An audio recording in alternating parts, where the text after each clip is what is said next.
And we're back. How about the most boring Super Bowl game of all time? I mean, I'm going to be honest. I didn't watch it. I didn't watch it either. And you want to know why?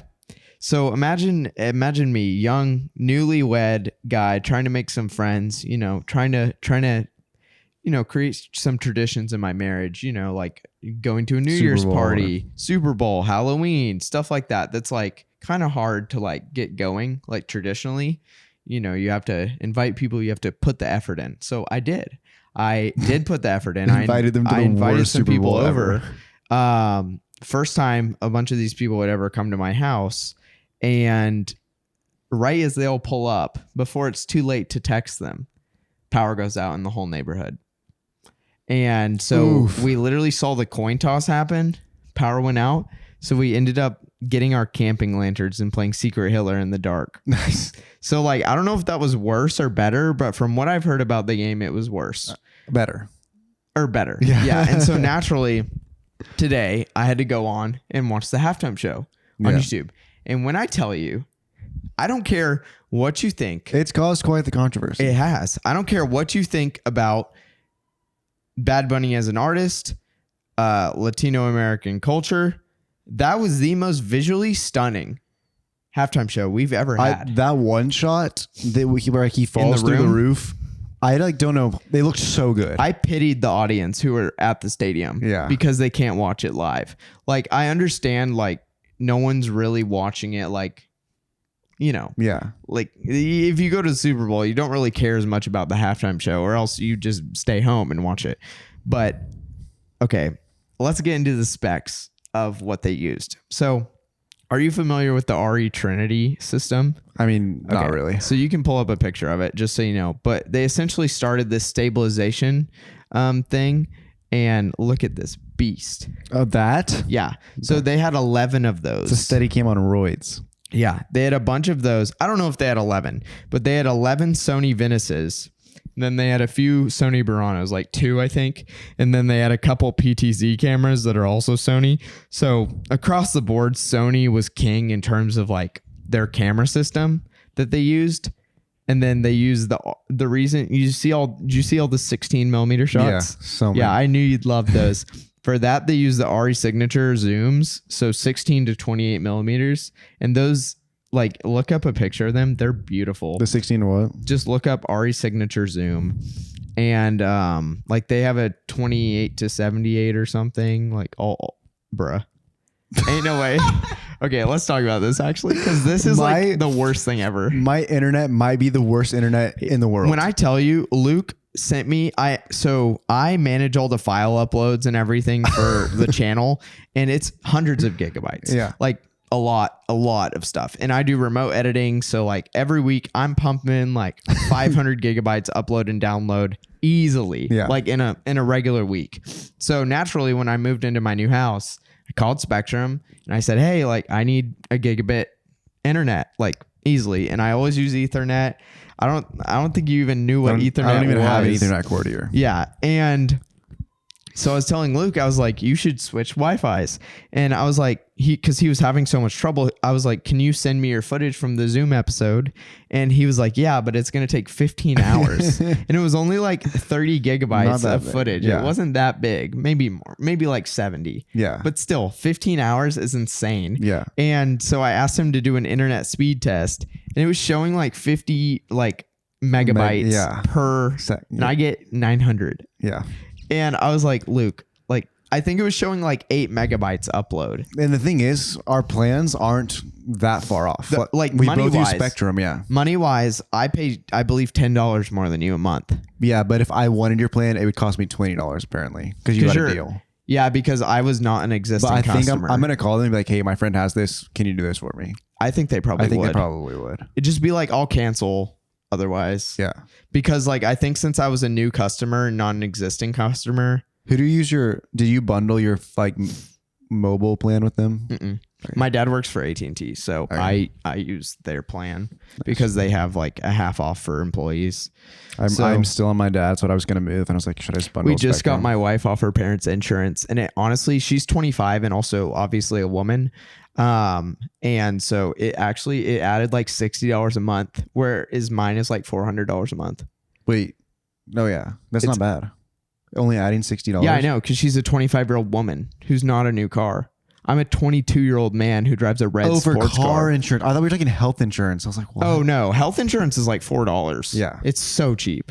But when you have a full-time job. Yeah, if you have a salary position. If you are just contracting trying to get health insurance, good luck. Good luck. There's been so many people texting us or like emailing us being like, or I don't know about you, but being like, we're creating healthcare plans for young professionals who are contracting. And I'm like, I'm employed. Like, I have a friend who like does stuff like that. He's like on a plan like that, and like it's not even. You can barely call it a plan. Yeah, like your deductible is like $15,000. Well, they were texting me about ones with no deductible, and I was like, how bad of a plan is that? That's got to be horrible. My deductible, I believe, is $1,500, and our company, if we do a physical, a blood test, and a health survey, we get $3,000 on a card. So we can use that to pay our deductible. Yeah. It's insane. And it's like, you really like your deductible is important, but you also just want like a good max out of pocket. So it's like, right. That way, if you have a baby or something, like the most you could possibly pay in a year. Bro, this is low key good information for young creatives. Cause like you guys are one day going to grow up and need health insurance, and this is important stuff. But let's get back to the Super Bowl. So creatively, I think what is important, last time on the podcast, we talked about the definition of art in my mind. Was I aligned with the definition that Leo Tolstoy came up with, which is like basically art is the transmission of like an experience in like the purest form possible. Like if you had an experience in your life, like say that car crash you were in, like if you, which one? Brutal. The one that didn't kill your mom. Okay. We'll start with that one. And the one, so like say you flip this car. I still have dreams about that. That's terrible. I can imagine. Yeah. But you flip your car, and like all the emotions that you felt in that moment, all the emotions you felt after, if you were able to convey that in a movie in the exact same way that you felt it, that would be like the highest form of art, because people would feel like if they're able to experience like the exact emotions that you felt, that's like the highest form of art. And seeing like the halftime show, like that was way more art than, unfortunately, like a lot of people, Kendrick Lamar, everyone believes is a better artist than Bad Bunny. That's just kind of like it's not a hot take. You know, like, is he more popular? Kendrick Lamar? I'd be really curious. I don't know about Spotify streams. Yeah, that's what I was going to compare. But I will say, like, I think, well, I guess they are two different genres. But they're both global. So let's see. They're very global. Kendrick Lamar has 74 million. So Bad Bunny's higher right now. He's at 84. So, I mean. But it might also just be he just did the Super Bowl. Yeah, exactly. So like a lot of people would represent Kendrick Lamar as one of the greatest artists of all time. Bad Bunny, like he's up there. He just won 3 Grammys. That's insane. But like when it comes to the actual Super Bowl performance and like the art behind it, the artistry behind it, I think like the visual storytelling played such a big component in that, until like people were saying, I don't understand a lick of Spanish, but I loved that halftime show. Because that was me. I told a story. I mean, you don't want to understand it. Trust me. I watched it back on YouTube with subtitles. Okay. Yeah. His lyrics are extremely inappropriate. Yeah. Like it's bad. Also, a lot of it is slang. So it's kind of hard to like really understand. And some of it, we're going from Spanish to English. I'm like, I'm pretty sure that's not actually what you were saying. Did you watch the board that those people made? So they had an LED wall in the back. You don't have Wi-Fi. But so in the back of the like stadium, there's an LED wall. And they had the lyrics going, but instead of just waiting for each lyric to populate like in time, they would run through like 4 or 5 different typefaces to make it like visually stimulating, because we're living in such an era now where everyone has to be like, did you see Colin's dad's commercial? No, I didn't watch any commercials either. This is the best one he's had. Wait, what was he gets us. This is the best one he's had. My sister's interning for them. Ella? Yeah. For like something in marketing. That's sick. Wait, for He Gets Us or for DeTore Mayo? He Gets Us. That's so cool. Wait, let's pull up the commercial just so you can see. It's pretty short. The one who dies with the most toys wins. Oh, I'm in black and white. I'm sorry. That's fine. You'll have to. It's way cooler in color. But y'all will have to go watch this on your own time. But It's the The R and he gets us usually in black and white. That's why I didn't even notice. No, this one's super colored. It's honestly completely different than their usual style. Because usually Scott like is like mainly the guy doing them, so he like uses photography. The one who dies But with the most toys wins. The amount of 4x5, bro. or 4x3, 4x3, but yeah. I want to feel more beautiful. But like in terms of visual and audio stimulation, like It's feeling like an artlist ad. yeah. Like just stock footage, you know? Well, I think they shot a lot of this. Yeah. Like they definitely shot that stuff. Think they shot that? No. Okay, yeah. So, and then it goes to the he gets us stuff. So, like, I hope you guys will go and watch it. It's only a minute long. So take some time, go watch that commercial. Like, even if you're not a Christian, like, it's relatable. It's cool. Like, a lot of times in the past, they've gotten flack for like being too Christian-y, which is dumb because that's their whole point. But like not being relatable enough or not like being too political. And I think that one hit the nail on the head of like anyone can appreciate it. And then also just the quality of it. Like that color grade was beautiful. The color was so nice. The scenes were amazing. The visuals and the like audio storytelling was great. And I think like now we're at a level where that is so necessary because people's brains are fried. I agree. I've even been struggling with our like style of reels and being like, are we not doing enough like trashy editing to like maintain attention? Do you know who Twins is? It's like a brand. So it's two filmmakers, and they'll probably see a reel if you cut a reel out of this. So their names is Twins or something, and they are two brothers and they're filmmakers and they're like big Sony boys. Like they love FX3s, FX6s, like the whole gamut. Typical. And they like do workout filmmaking and they're two of them. They're identical. From what I can tell, I'm pretty sure they're identical. And they make like client interaction style skit videos and it's grown their platform up to like 100,000 people. And what they were saying was like, use iPhones because people don't want polished content anymore. Yeah. And that makes me sad. Yeah. It really does. For like the slop that's on social media, it's like you want to use an iPhone, but it's like for people like us, we don't want to produce slop. Right. Well, they're actually not producing slop. Their content's insanely good. But I think just like that, the viral recipe that everyone's going for does kind of require an iPhone. Like if you want to engage with someone without them thinking it's an ad. I would push back a little bit and say that or an Insta360. Like I think there's so much content because Insta360 you can kind of make look like an iPhone and it's like for solo content creators I feel like it's a must have. Like really? I've even been thinking of like if I want to document back on my Blu-ray train, like me like going and finding these Blu-rays, I'm like, dude, I wish I like wore like my Insta360 on my chest so you can like see. When I tell you, you would somehow be the biggest nerd in Half Price Books, and that's a feat.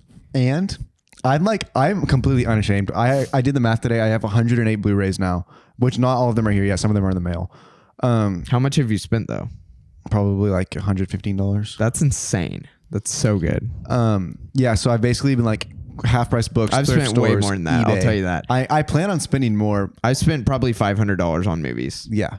But that's my thing is like for my collection personally, it's just like it's cool. You can literally go over there and see like my shelf and it's like tells so much about a person by the movies they have in their collection. Exactly. For instance, like I have like a little Tarantino section and then right next to it you have the B movie and I will defend that movie until like it's a great movie. The end of the world. Jerry Seinfeld is one of my favorite movies kind of a genius.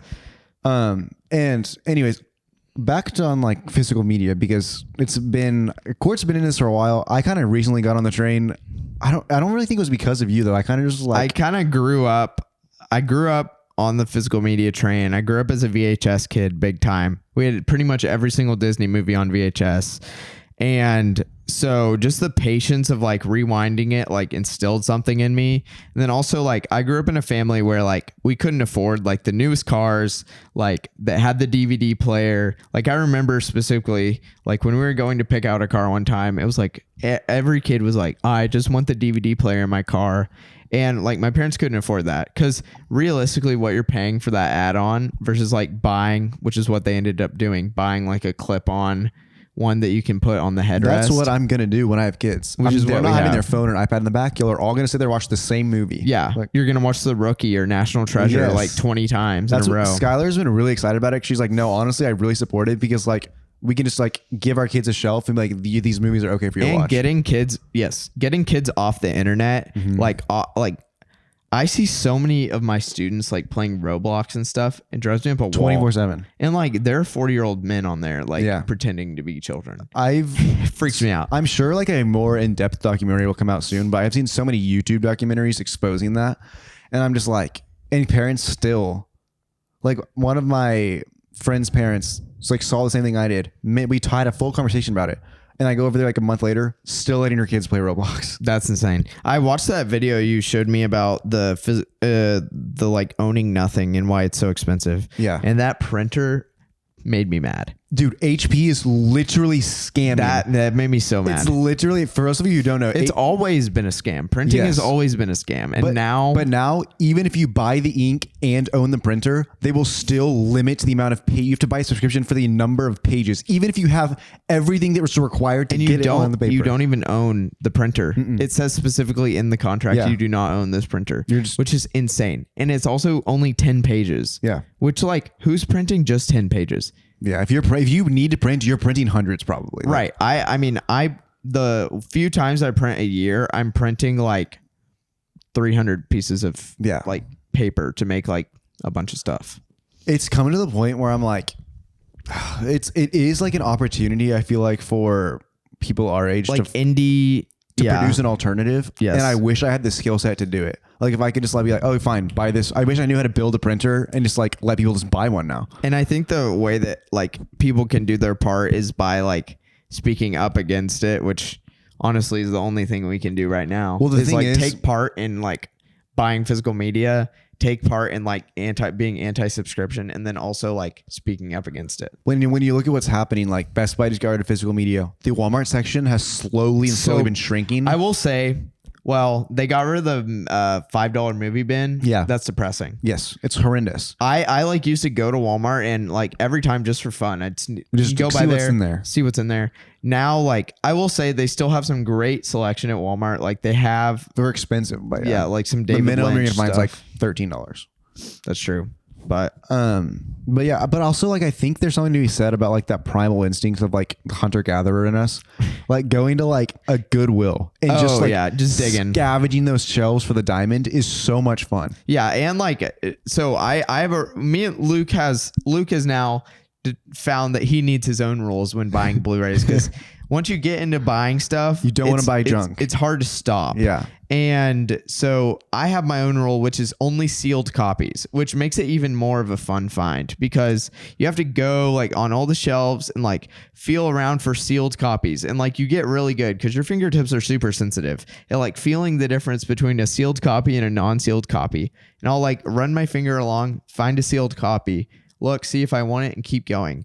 And regardless of if there's a movie that I want that I'm like, oh my gosh, this is a gem of a find, I will not buy it unless it's a sealed copy and it saves me money. Cause like you've experienced, like you have a list in your phone now that you're like, I have to stick to this list or I can't buy this movie. Yeah. Because like you get stuck in this like, Literally what I have to do is like I have a list on my phone of like movies that I want, and if I'm looking somewhere and I find a movie I want, if it's not on the list, I don't get it. you But need then to I do add that it to with the list. You need to do that with camera And next gear time. though. That's true. Because like, bro, I was rewatching the podcast to check the audio and everything. The audio was so good in the last episode. I do apologize for my sniffling all the time.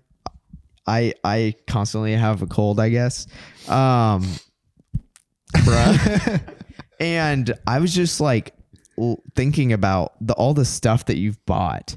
And I don't want to think about it. So- did I take a crash? Yeah, I did crash my drone again. again, since the last time I saw you? No, but that was I haven't Okay. fixed it since then. Okay. So I do have a question for you. And this has to do with gear and it's tax season. Yeah. And so my question for you is last time you brought up the point that like you don't really get to use cameras at work anymore. I know. And I'm starting to wonder like, has the fun of photography like kind of gone away for you? Yes. Because the only time I shoot photos is for work. I'm literally for work now. Yeah. It's like it's either a wedding or like an event. And then I will say I just recently got back on my Live Nation portal and was like, you know what? I'm going to go shoot some concerts. So I applied for like a ton leading up into the summer. We'll see what I get approved for because it's been forever. Right. Luckily you live closer now. Yeah, but I literally just applied, even to something like I didn't want to go to. I was like, I just need to get out there. Even Yes. if I'm not in love with the artist, like I need to like start doing this again. And so hopefully I'm trying to like, that's kind of me just searching for like my spark, I guess. Yeah, because I was thinking on the way here, I was like, I hope Luke is okay because like I'm constantly hounding you for reels.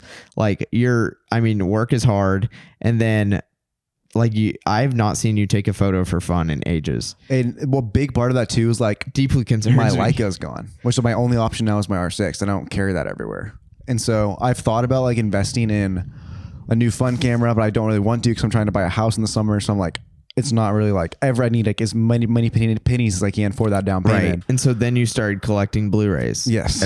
So you could get as many pennies as you could, which totally makes sense. Yes. Well, And you bought a Breville. See, I'm also one of those guys, like I have every single dollar of my Skyline's paychecks is like, I already know where it's accounted going. for? Yes. So I have I'm not like that. $200 of fun money per month. So it's like, I could spend that all on Blu-rays if I wanted to. I'm way too frugal to even budget to a point where like if I knew how much money I had, then it would like freak me out. Yeah. Because like I like do not spend any money. My whole goal is just like minimizing everything. So like I don't even budget. I just minimize everything. And like I know like I can look at my bank account and be like, okay, like I'm doing good or I'm doing bad this month. Because like when we based all of our original purchases, because I have no subscriptions, because I like don't constantly go buy camera gear and stuff like that, which can be really sad, especially if you buy something bad. Yeah. Like I bought so many. Since I got married and I started this budget, it has stopped me from buying bad camera gear because I can't just like, I'm not on my own where I can just like, not ask Skylar marriage about is it. completely different. And so, Morgan also is super supportive of me spending money, and it makes it worse. Because like Bradley was saying, like his wife's like, no, please don't buy that. Like we need to be saving money, which is awesome. Like that's great. Not to bash my wife. My wife is amazing and we joke about this all the time, but she's always like, oh yeah, just go buy that, because she knows like we are financially well off because of our stewardship. Oh, there's Jake. Okay, we should take a break. well, you're going to take a break We'll now. take 5. Okay. Finally, we're back to the actual podcast. This is take 3. We just threw a wrench in our whole night by trying to dial in his Breville mid-podcast. Basically, I don't know anything about coffee. Didn't realize I thought it was going to be like a 5-minute thing. No. Not a 5-minute thing. Also didn't make any progress. So it was 4-0. Yeah, we actually went backwards, I Yeah. fear. So, Because the first shot was actually really close. And then it just got worse. anyways, that'll be. Granted, Morgan, if you're watching this, I did not help. So I feel like Doesn't I'm speak not, for the coffee that you're consuming. okay, yes, this is good. Okay. Zoom lenses are unfairly disrespected. I don't think anyone disrespects zoom lenses. Okay. It can be difficult because like when you talk like Canon L series, like you're getting sharpness all the way through the lens. But then like Tamron, like there's unequal sharpness at every focal length, which like, I know you guys love your Tamrons. I know you guys love your Sigmas, but like, they're not as finely tuned. Like you have to know that like an RE signature zoom is like tuned to perfection. And that's just the truth of the matter. And like a Canon L series is like pretty up against that. Like they use the G Masters alongside the RE signature zooms.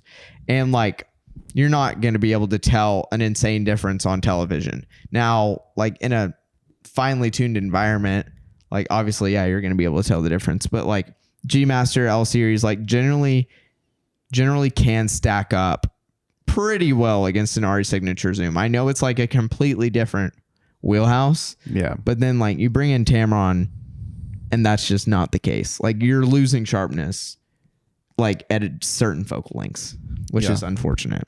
You want to know something that I noticed from our last podcast? Mm-hmm. We've both gotten pretty good at like not saying like a ton. when we're just Really? talking the podcast. Yes, in general conversations for reels. But whenever we try to slip an ad in, it's like insane amounts of the word. It's so bad. I mean, every other word. Like Oh, the gosh. one that I did recently, I had to cut like so many things. Oh, but I no. cut it out, so it's fine. It's because we're acting. yes, because it's not real. Yeah, that's so if crazy. we ever How was the today's? what do you mean? Because today's was an ad. Yeah, I cut a ton. Oh, okay, interesting. That's so weird. But yeah, it's funny because you can tell when we're passionate about something versus just. It's also funny because I wonder if anyone's gonna notice it was an ad because I didn't tag anyone. It doesn't look like one because No paid it looks like partnership you were label. genuinely just like, oh yeah, I started using this. Yeah, we'll see. But We're about to shoot another one. So see if you can find it. see if you can find the ad. Okay, most people over sharpen everything. Oh yeah. The clarity slider is a new photographer's biggest op. Like straight up, bro. Oh my gosh. Like high school sports photographers and that clarity slider. Crank it. They love that thing, bro. Oh my gosh. It's like ranch, like for Americans. It's everything. So bad. It's like a ranch. Yeah, that's rough. This is one we could talk about for a while. But the best photo you will ever take is still ahead of you. Yeah. Okay. So I've been trying out this app because like it's called Atlas Photo, and the whole point is like finding photo spots. And I feel like the biggest issue is like planning for that. And because it's hard, like we've lived in this area for so long that it's hard to like. You would be surprised how many areas you can find that you just didn't know about. Right. Like, and yeah, Atlas Photo kind of helps like with everything because there's so many places in Dallas that like sneakily get you. And if you look up on Google, like good photo spots, you're going to get like the trash ones that everyone goes to. I'm going to be real. Most of the good But- photo spots in Dallas, you're not allowed to do photos. You just have to be quick. Yeah, that's the truth. Honestly, I see so many people like exploiting hotel lobbies Yes. in a good way. And that's the best. I was just walking through downtown Dallas with some of my coworkers, and we came up to this spot that I hadn't been since I was in college. And I mentioned to them, I was like, the last time I was here, I was in college. We were trying to shoot a short film, not a short film, but like for our class. And we were literally going door to door at skyscraper lobbies asking if we could use their roof. And like I showed them the building, they let us go up there. and it worked. Yeah. I feel like when you're in college, it's the last time where you can like use the excuse of like, it's for school. Or if you're like 17 or like 16, it kind of depends on what state you live in. But like, I'm not saying like lean in the way of breaking the law, but like there's a lot more lenience there. Yeah, if I were to trespass, I'd probably get in more trouble than I would when I was younger. So, Oh, you get a felony. yeah. Like straight up. So, or criminal That being said, misdemeanor. have I ever jumped fences for a photo? I have not. So I'm still in the green there. I totally have never done that ever. Do you think you'll be able to turn that into a reel for the ad?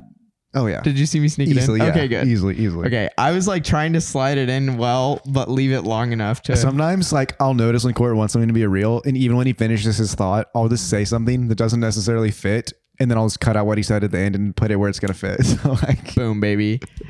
That's the beauty of the podcast, because like a lot of people who watch the reels don't watch the podcast. yeah. So we can hide stuff. If you were to look at today's reel, which I guess goes 7 days from today, which would be today's reel. Yeah. And there's like 2 lines in that are completely out of context. If you watch the actual podcast. There you go. Someone's gonna notice. Okay. Just because you shoot raw doesn't mean you're professional.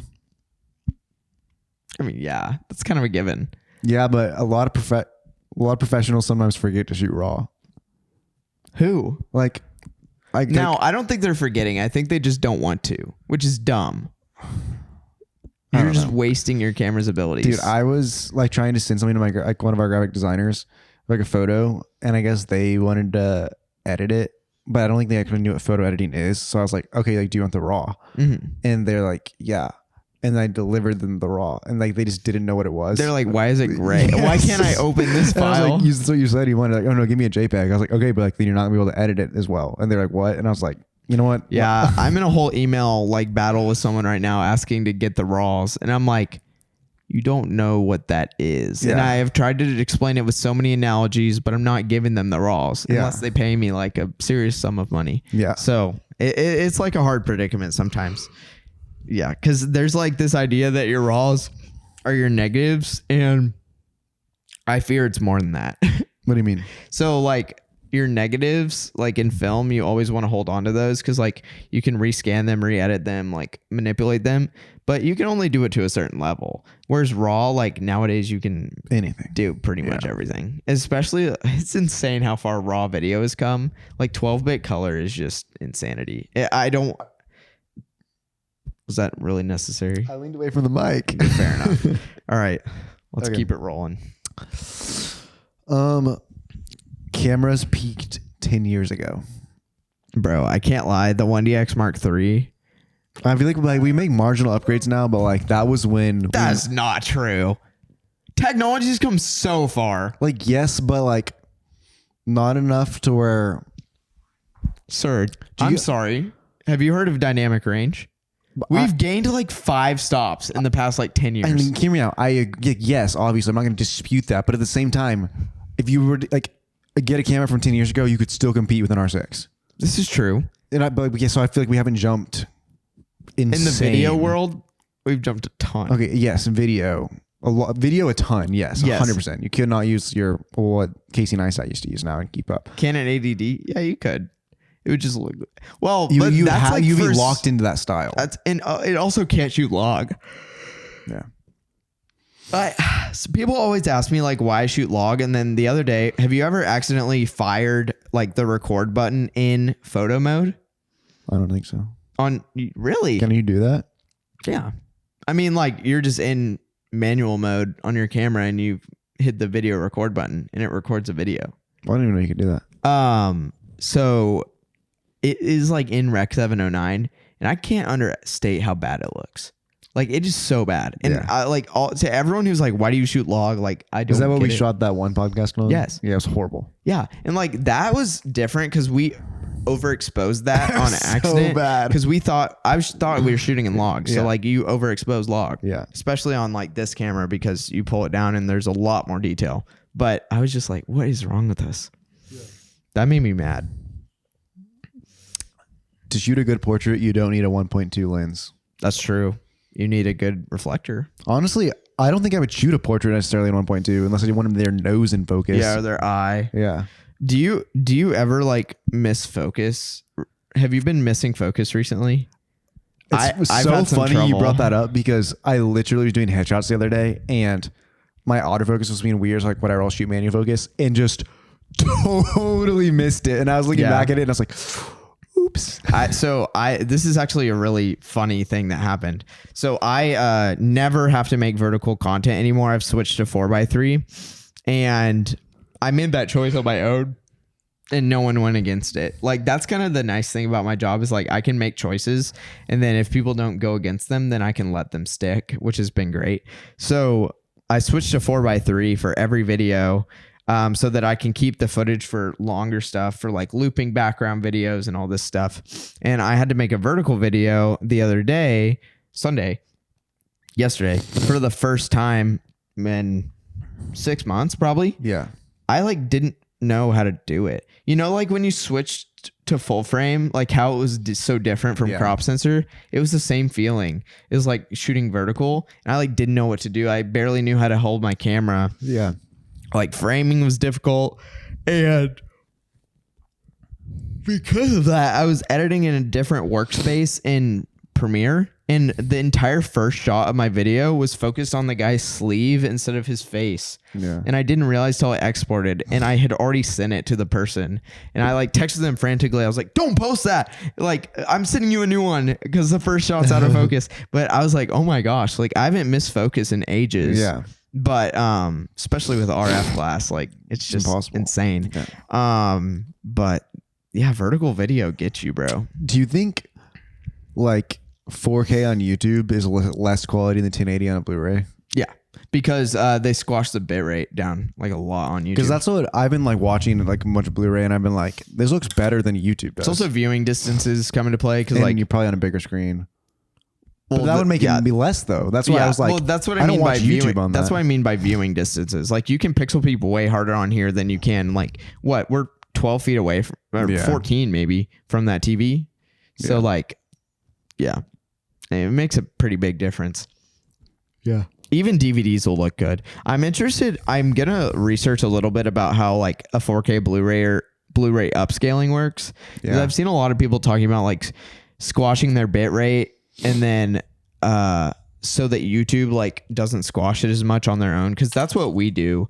Because technically our podcast should be dropping at like 270 megabytes a second or something, and we put it at 45 just so YouTube doesn't squash the bit rate and like ruin our quality, because then you get like banding and the shadows and all this weird stuff. I'd be so mad. What are you laughing I about? need to sneeze, but now I can't. Go ahead. Sneeze. It's gone, but I need it to. That's how it works. We should, you know what I always think about? We should dress up in costumes on this podcast sometimes. That'd be kind of fun. Like we missed Halloween, we missed Thanksgiving, we missed Super Bowl and yeah. Christmas. We should start doing that. Just like themed episodes. It's low-key a little expensive to buy all those costumes though. And then just start using them every year after year. Tax write-off. Yeah. If we use them only for the podcast, then we're good. Yeah. So we can just have a costume closet. That'd be crazy. You can add it to the mess in your office. Yeah. So Okay. Most photographers shoot too wide. I disagree. I think they don't shoot wide enough. 100% disagree. Yeah. Most photographers, they're way more comfortable on a zoom lens. And so like if you give a mouse a cookie, if you give a kid a zoom lens, they're going to zoom in and use that 200 and like take terrible photos with it. Yeah. And they'll think they're really good because the background compression, like they're getting more bokeh. No, it's bad. Like you can see like neck to shoulder or neck to head. Great. That's awesome. Yeah. I mean, I just shot headshots on a 70 to 200, That's a little different. I mean, you can do that. What f-stop do you shoot your headshots at? like 4. Yeah. I was using 5.6 the other day, or like f8, because I use these lights for them. And so I was just using that. it was freaking blinding. It was awesome. I love it. My mom got me like a 65-inch like reflector diffuser bounce kit. Lord have mercy. You've seen it. Love me a diffuser. We used it for Brian's. Remember? Yeah. That's good. Wait, no, we didn't. That was mine. before We used mine, Christmas. yeah. We used yours. You're right. Silly me. Color grading is harder than exposure. Yeah, I 100% agree. Not even a question. The like brain rot that happens when you come back to your color grade and it looks terrible and you're like, where did I go wrong? Yeah. Also, the sliders, the individual sliders in Premiere might be the worst thing ever. I feel like for photography, for photos, you have to leave like 1 or 2 days to come back and see if the edit's still good. Mm-hmm. But with video, it's almost like you need like more than that. I never have time for that though. I know. Yeah, I'm putting off this wedding video I have right now because I know if I put it off for like a few more days, then I'm going to work on it and do it all in one day, and it's going to be insanely good, and then I can come back later and do more on it because I still have a few weeks until it's due. Yeah. So, but like I already know like how I'm going to make it. I'm just waiting until like an optimal time where I'm like primed to make it. Yeah. That's kind of how it has to go, you know? Yeah. Okay, I'm going to bounce back to something we talked about earlier. Okay. Because physical media, I think that's actually might have been where we were going when we stopped. But so I watched National Treasure last night. Dude, when I was growing up, that was my favorite movie, and I was scared like that was not a good opinion. And now, like, No, I stand firm in my belief. 100%. I forgot that it should have been in my top 5 when we answered that question a couple podcasts ago, but 100% in my top 5. Okay. Like it is. Still? Oh yeah. Wow. Like it is like such a comfort movie for me. Oh yeah. Just like if I just felt like a rough day, come home and put on National Treasure, and like it had been a while since I had seen it. For me, currently, that's Pirates of the Caribbean, The Black Pearl. Because I only have on Stranger Tides right now. That's one me and my wife love. It's a simple, like, guilty pleasure movie. Yeah. It's just so good. The soundtrack is amazing. Storyline's great. Characters are good. Yeah. But so anyways, I watched it, and most people were like, why would you ever want to get Blu-ray? And I feel like people forget all the bonus features you get on a DVD or Blu-ray. Oh my gosh, this is so true. I watched National Treasure, which is like a 2-hour movie, and then I watched a 30-minute documentary included with my DVD or my Right. Blu-ray, which is like the director, because apparently National Treasure, where they cut it, was like 4.5 hours, and then they went down and cut it to make it 2 hours. So he takes you through like the 3 biggest scenes in the movie, and shows you the original cuts of all of it and talks over it and explains why they cut certain parts out. And it's like, it just adds so much more to the movie that like I would have never known. Okay, best character in the movie. 3, 2, 1. Riley. Yes, I was gonna say that. I couldn't remember his name. No duh. How can that be your favorite movie and you don't know his name? He's literally the best character in the movie. Soul would be up there too. I couldn't name either of the main characters. Soul? Pixar, unbelievable film. I haven't seen that I don't have movie. it yet, but I will get at it. What was I gonna say? Yeah, National Treasure's so peak. The Lord of the Rings Blu-ray box set, like the 3 movies. Oh goodness.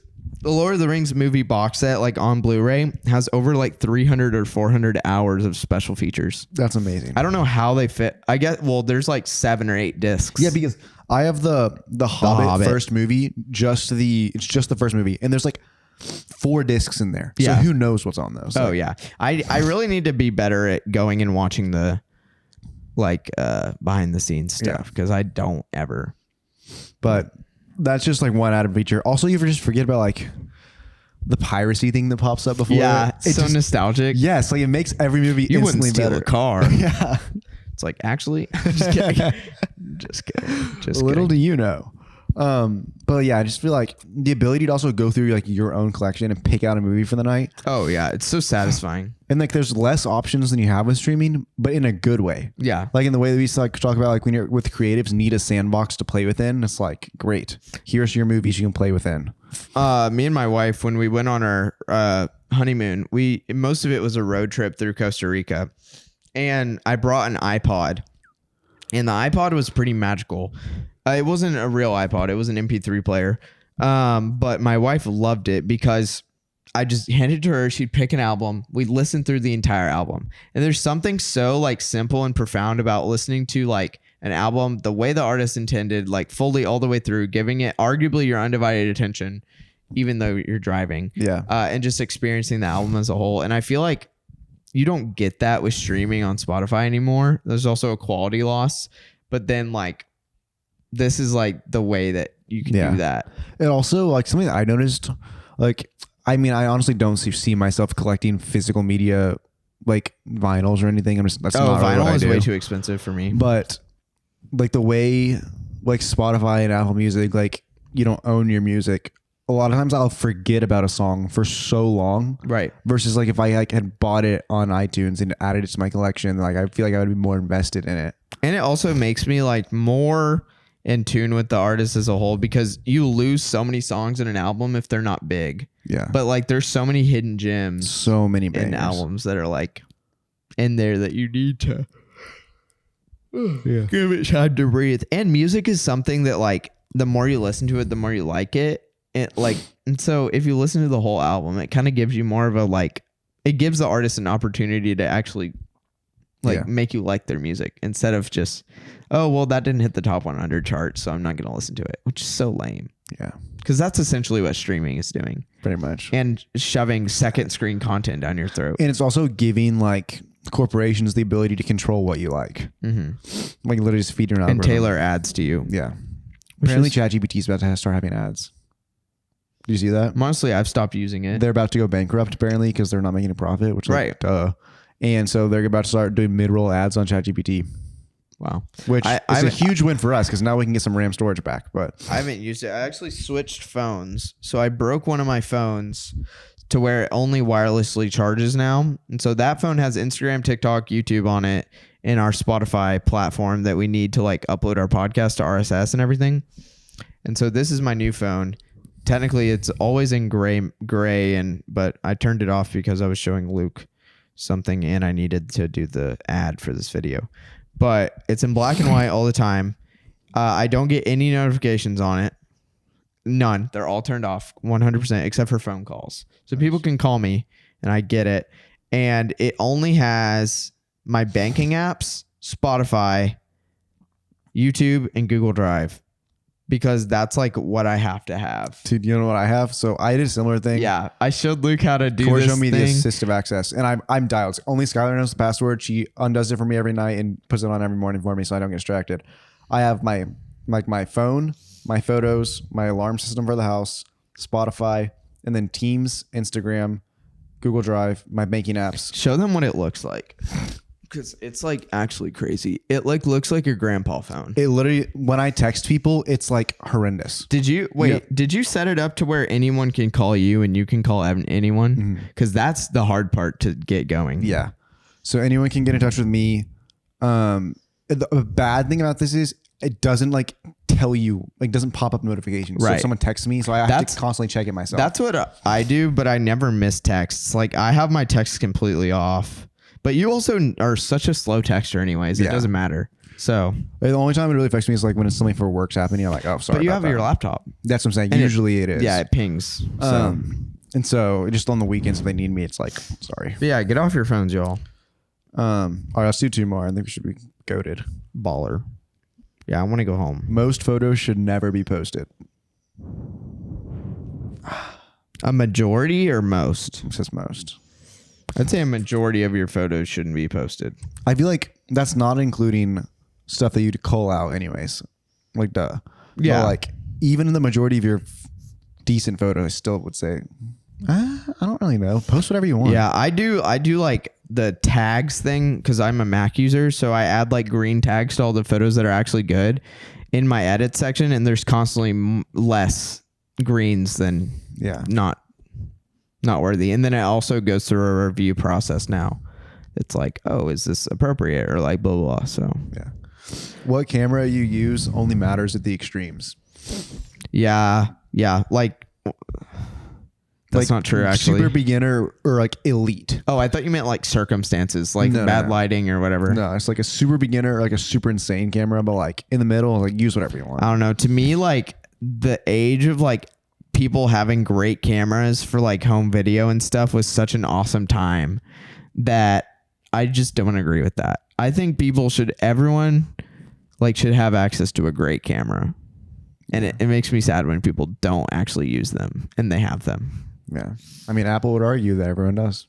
They would argue that. And to them, I'd say your sensor is the size of an almond. So And that's been Cort and Luke in the wild. all right.